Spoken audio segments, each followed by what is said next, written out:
Hello প্রিয় বন্ধুরা, সবাই কেমন আছেন? আশা করি ভালো আছেন। আমার হাতে দেখছেন একটা যন্ত্র আছে। এই যন্ত্রটা সাধারণত আমরা রাইস কুকারের ভিতরে দেখতে পাই।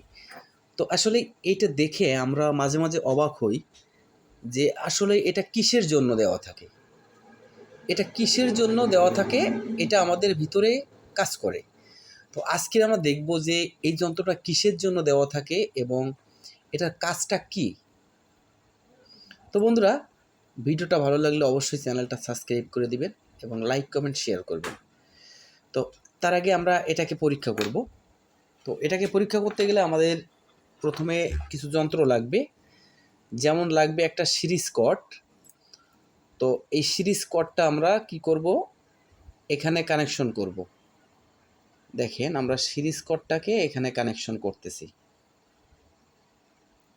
এখানে সিরিজ কর্ডকে কানেকশন করলাম। এবার লাগবে আরেকটা বাল্ব। ধরে নিন এটা একটা বাল্ব, এটা বাল্বই, বাল্বের একটা এসএমডি সার্কিট। তো এটাকে আমরা কাজে লাগাবো। তো এটাকে কাজে লাগাতে গেলে আমাদের এখানে আরেকটা জিনিস ব্যবহার করতে হবে সেফটির জন্য। সাধারণত আমরা যখন ইলেকট্রিক কাজ করতে যাব তখন আমাদের একটু সেফটি দরকার। এই সেফটিটার জন্য আমরা এখানে কিছু প্রোটেকশন দিয়ে দিব। এখানে কিছু প্রোটেকশন দিলে আমাদের কাজটা আরও সুন্দর হবে। দেখেন, এখানে আমি এই সেফটিগুলো দিচ্ছি। দিয়ে এবার এইখানে বাল্বের কানেকশনটা দিব। আসলে এটার কাজটা কি আমরা আজকে সরাসরি প্র্যাকটিক্যালে দেখব যে এইটার কাজটা কি।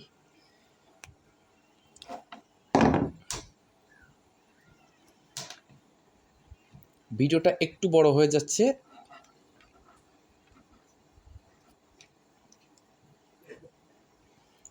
দেখেন, বাল্বের এক প্রান্ত আমি এখানে কানেকশন করছি।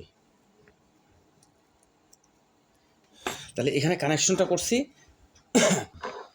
Direct AC cord. আর এখানে দেখেন সরাসরি এসি লাইন ঢুকছে, এখানে আউটপুট হয়েছে এবং এখানে বাল্বের কানেকশনটা এইভাবে জুড়ে দিয়েছি। এবার আমরা কি করব, এবার আমরা এটাকে কানেকশন দেব।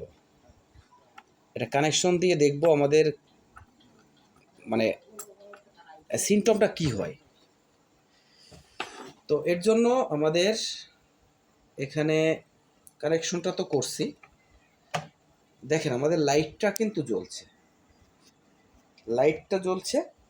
এবার আমরা কি করব, এখানে দেখছেন তাতাল, এই তাতাল দিয়ে আমরা এটাকে হিট দিব। এখানে হিট দিব। দেখি আমরা তাতাল দিয়ে একটু হিট দিচ্ছি। এখানে হিট দেওয়ার পরে আমাদের কোনো ব্যাপার ঘটে কি না, এখানে আমরা কিন্তু হিট দিচ্ছি। আপনারা একটু ফলো করবেন, এখানে দেখবেন।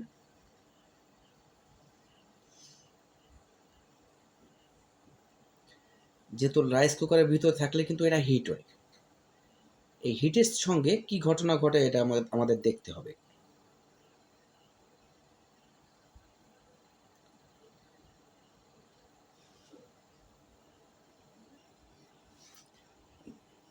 দেখেন বন্ধুরা, আমাদের বাল্বটা কিন্তু বন্ধ হয়ে গেছে।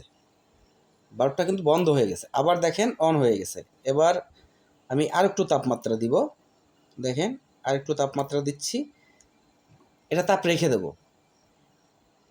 দেখি কি অবস্থা হয়। তাতালটা আমি এখান থেকে উঠাচ্ছি, মানে তাপমাত্রা কমাচ্ছি। দেখি, তাপমাত্রাটা কমাচ্ছি। কমালে কি সিমটম দেখা দেয়। আবার কিন্তু অন হয়ে গেছে, দেখছেন। এই আবারও দেখেন, আবারও কিন্তু অফ হয়ে গেছে। মানে এটা হচ্ছে কি জানেন, এটা সম্পূর্ণ একটা ব্যাপারটা বুঝতে পেরেছি। আবার অন হবে, দেখেন অন হয়ে গেছে। এটা সম্পূর্ণ খুলে ফেললাম। এটার ব্যাপারটা হচ্ছে কি, এখানে নির্দিষ্ট একটা তাপমাত্রা নির্দিষ্ট একটা তাপমাত্রা যখন কমপ্লিট হয়ে যায় তখন এটা সুইচিং করে। তেমনি এটা আমরা একটা প্রোটেকশন বলতে পারি। আমরা যখন রাইস কুকারে যখন অতিরিক্ত তাপমাত্রা হয়ে যায় তখন কিন্তু অনেক সময় কয়েলটা পুড়ে যেতে পারে, ভাত পুড়ে যেতে পারে। তখন যদি ম্যাগনেট ফেল করে, ম্যাগনেট যদি নাও পড়ে, তাহলে কিন্তু এটা অন অফ হতে থাকে। মানে এটা অন অফ হয়, কিছুক্ষণ পর পর দেখা গেল আপনার তাপমাত্রা কমে গেছে, আবার অন হয়ে গেল। মানে একটা সেফটি, একটা নিরাপদ থাকে, জিনিসটা একটু নিরাপদ থাকে এই জিনিসটা দিলে। তো তাতে করে আমরা এই বিষয়টা আজকে বুঝতে পারলাম যে এটার কাজটা আসলে কী। এটার কাজ খুবই দারুণ একটা কাজ। আমরা যে কোনো জায়গায় একটা এই জিনিসটা ব্যবহার করতে পারি সেফটি হিসেবে। যে কোনো জায়গায় দুর্ঘটনা ঘটার আগের থেকে এটা বন্ধ হয়ে যাবে। মোটরের ভিতরে কিন্তু দেওয়া যায়, মোটরের কয়েলের ভিতরে দেওয়া যায়, বিভিন্ন জায়গায় কিন্তু এটা সেট করা যায়, যা বুঝলাম। তো ভিডিওটা ভালো লাগলে অবশ্যই চ্যানেলটা সাবস্ক্রাইব করবেন, শেয়ার করে দিবেন সবার মাঝে। ধন্যবাদ সবাইকে।